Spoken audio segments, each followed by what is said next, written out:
This story is called First Season. When Penny was 10, she won an argument that she and her mother had been having since Penny had learned to skate. Penny, inevitably, wanted to play hockey. Her 3 older brothers had all played. One still did. For most of Penny's young life, she had spent early mornings and weekends at the rink, watching her brothers grow up and become players of the game they had all loved. Penny's mother, on the other hand, did not love hockey.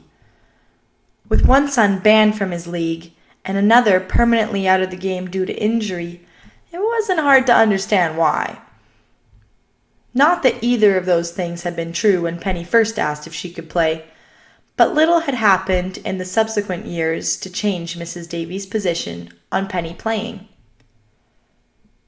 The best outcome Penny had achieved in the past had been to convince her mother to let her play ringette. From 6 to 9, she played in the local rec league and showed herself to be a capable player with good senses and solid skating ability. But Penny's town didn't have a U11 ringette team, and that meant that when she aged out of U10, she had to quit the sport. That left the local girls' U14 hockey squad as the only other alternative that didn't require an hour and a half of driving every weekend to participate. Mrs. Davies tried her best to redirect Penny's interest to another winter sport like figure skating, snowboarding, or even curling, but Penny was not interested. She wanted to keep playing, and it was now hockey or bust. So what was a parent to do? Mrs. Davies signed the permission form at the next season's registration so that Penny could join the U14 female team. Penny's first experience with the new team was a tough one for her. Penny had grown up going to her brother's practices and seeing how the boys' program evolved over time. When she showed up at her first practice, ready to start the same skating and shooting drills that helped coaches sort boy players into their various skill levels for the upcoming season, she was faced with the complete shock of there only being a single team available to play for, regardless of a girl's skill level. And even that team was going to barely meet the league requirements for number of players. Aside from the returning veteran players who'd been with the team in the previous season, most of the new girls had never skated before, and those that had were more interested in showing off moves from their early figure skating classes than showing how quickly they could skate a suicide. Penny also found the coach's mentality tough to reconcile. Again, used to her brothers coming home in tears after practice sometimes, after being ridden so hard by their coaches, the 2 moms coaching her team seemed more concerned about praising her team's lack of failure at rudimentary skills than they were about any focus on excelling or winning.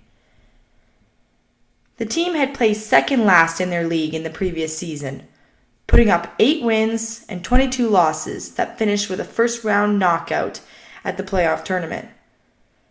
The coach told the team that her stretch goal for the season was for the team to improve to third last and win at least 10 games this season. Penny was one of 3 new girls who had elder brothers who played the game. They quickly became the core of the rookies because they knew the game the best. The coaches leaned on them to help the other girls learn the game and develop, while the coaches put their attention on the first and second line veterans who would get most of the ice time that season.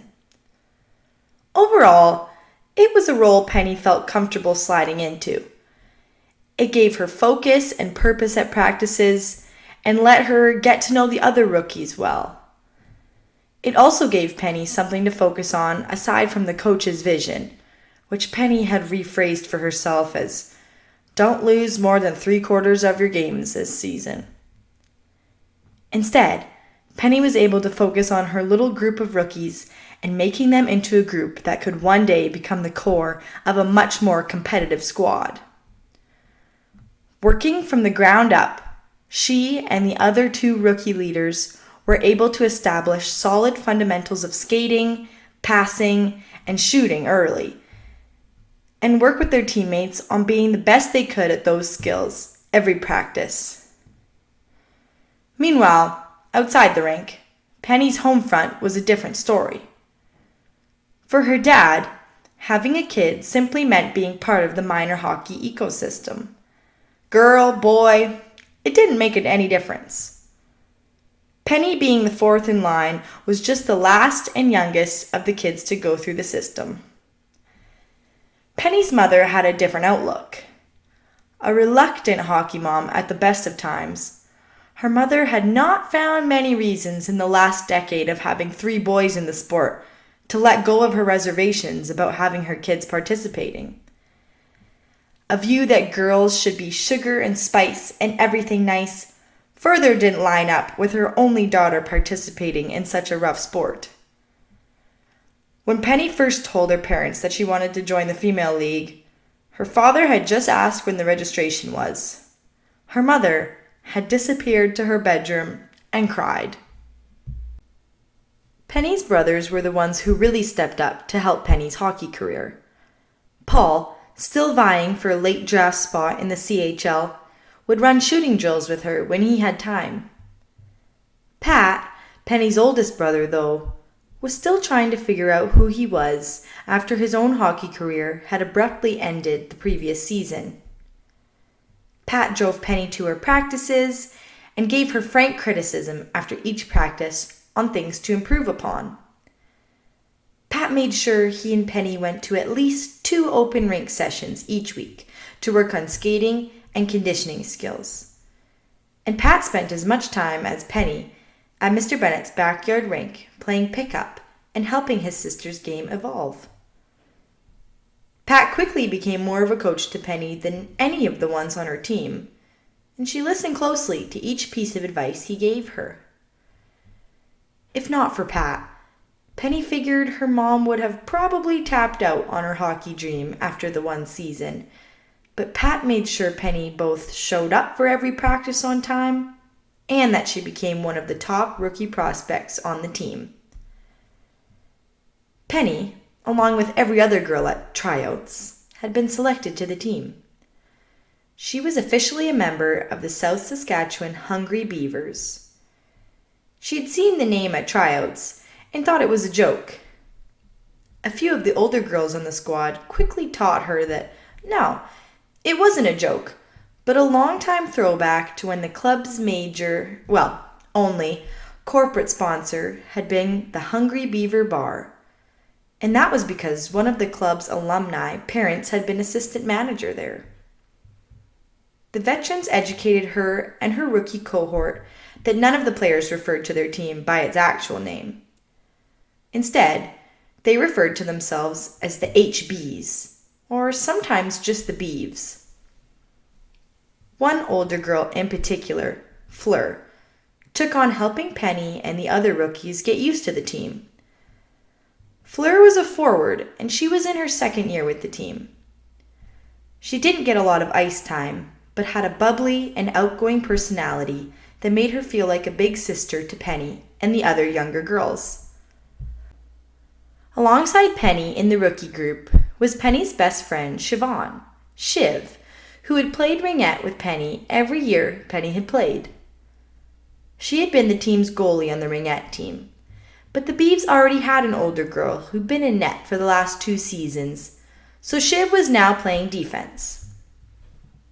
Penny landed a spot on the 2nd defense line and Shiv on the 3rd.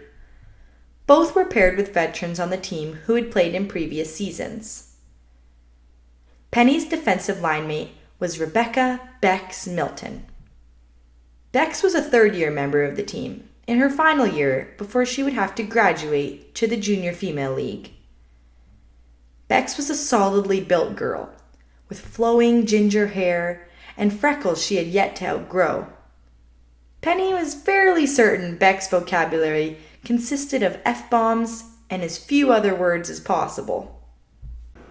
There were a pair of Jessicas that found themselves paired up as forwards, Jess H and Jess M. affectionately referred to as Jess and Jess could have been twins with tall, lanky frames and perfectly straight, long blonde hair. Between them at center was Jennifer, who went by Jen. Jen was a tough, 5'0" bull in the china shop. Her dark hair had never seen a comb in its life, and her native features made her that much more ferocious when bearing down on you at full speed. Lee was a Chinese girl who was part of the rookie squad.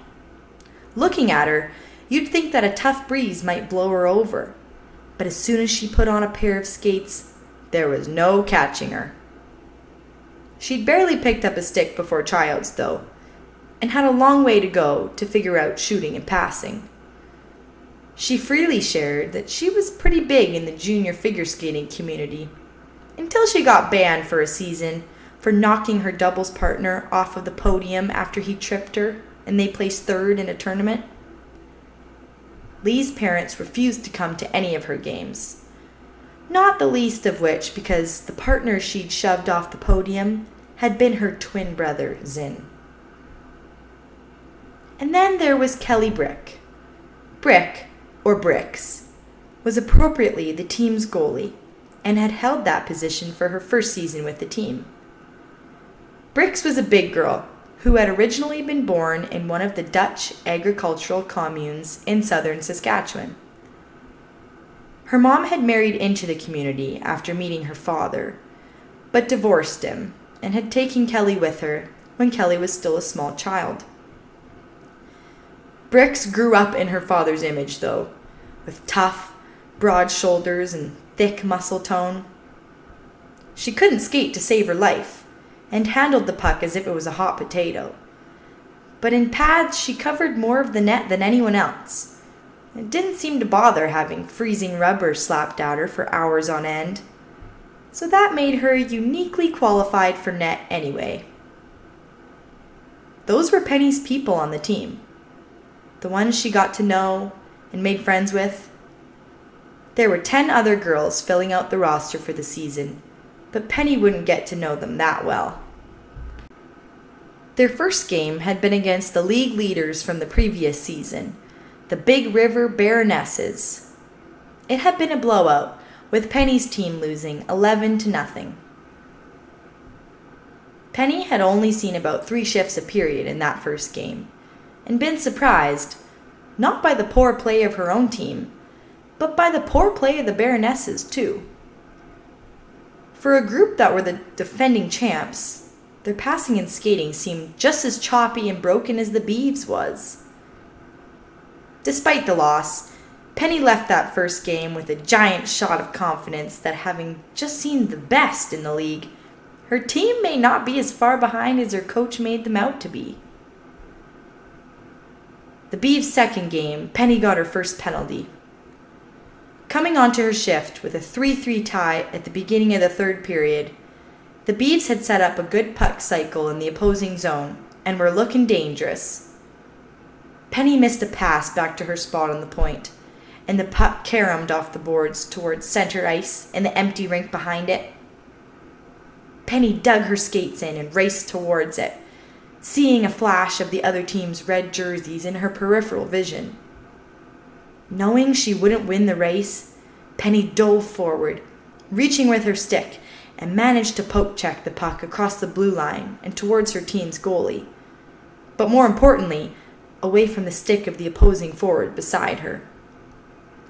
As she executed the poke check, the other skater planted a skate squarely atop Penny's stick and tripped, going down hard, just catching herself with her hands in time to avoid a full faceplant. There were conflicting cheers from Penny's bench and roars of disapproval from the opposing bench. As Penny got to her feet, she saw the black and white striped referee skating towards her, pointing to the penalty box. She made a downward motion with her arm, as if picking snow up off the ice, indicating the penalty was for tripping. Penny skated over to the penalty box, which one of the parent volunteers already had open. She sat, breathing hard, with the blade of her stick pressed up against the glass, and a knot of apprehension in her stomach as the power play she had given the other team unfolded. The goal came late in the power play. Bricks had been on her back after making a pair of saves, and there was a scramble for a loose puck in front of the net. The other team had gotten a stick on it and put it up and over the goalie to score. Penny skated back to the bench with her head hung low. She caught her coach's reproachful glare as she got back into the bench and felt worse. She was surprised a moment later when Fleur came onto the bench off the PK team. She patted Penny on the helmet. "Don't feel bad," Fleur said with her usual energy. "Yes, maybe you could have kept the puck in the zone, but once it was out, that penalty stopped a goal. It was the right play to make." Penny didn't look up, but felt a lot better. Until the final buzzer went, and she realized she had lost her team the game. The locker room was quiet after that game. Penny caught several glances from her teammates in her direction while they sat and cooled off. The coach leaned against the wall, reading something on her phone.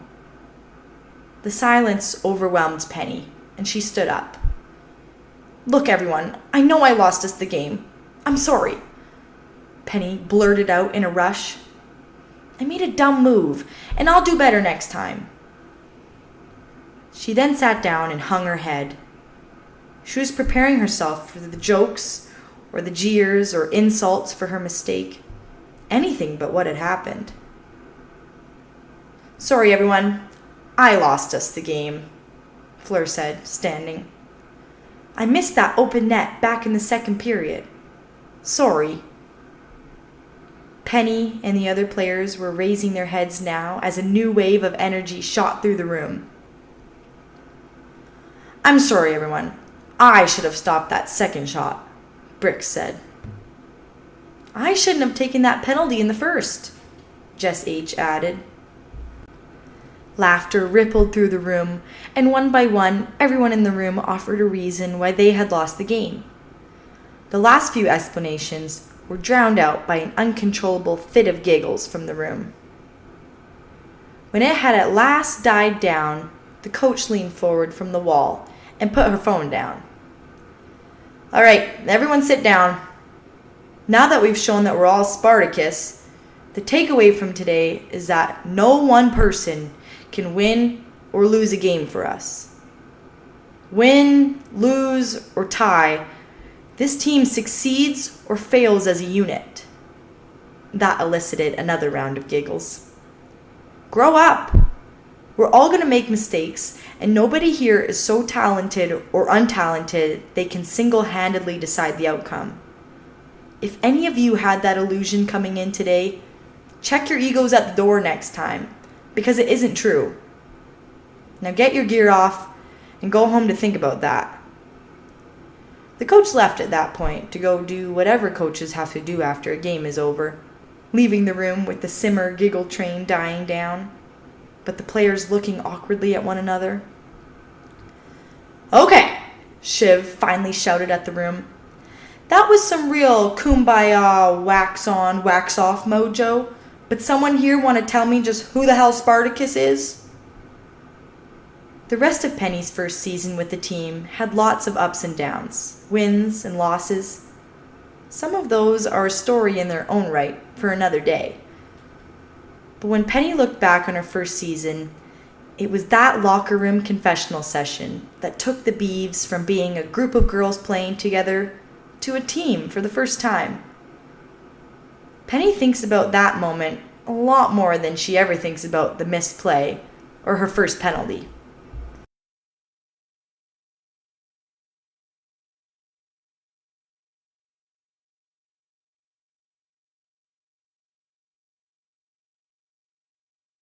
That was fun. It's the end of this Goon Girl story. Thanks for listening. I'll see you in the next one.